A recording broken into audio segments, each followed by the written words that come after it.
Every year, one of our flagship reports, the FAO Annual Report, is really highly anticipated.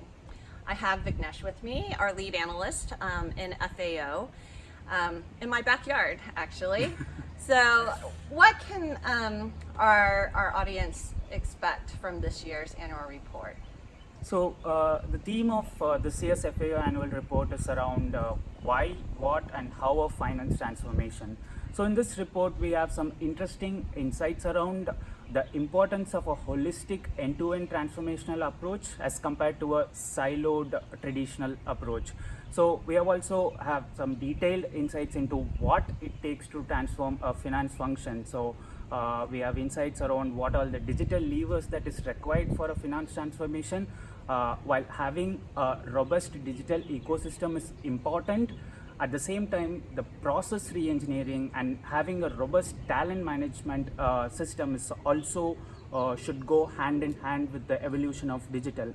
Having said that, having capabilities around digital process and talent is important. The execution is really what makes a transformational journey successful. So we have some insights around best practices in encouraging innovation in service delivery flows through competitions, hackathons, and following a true partnership-driven approach where the focus is on driving business outcomes rather than focusing on siloed KPIs. In addition to that, we have a lot of data-driven insights into the adoption trends, what is happening in the F&A market, trends around delivery locations, evolution of pricing models, and a lot more insights into the report. Thanks, Vignesh. So, you can find a lot more of this detail behind what is going on within the FAO market in our 2019 FAO Annual Report.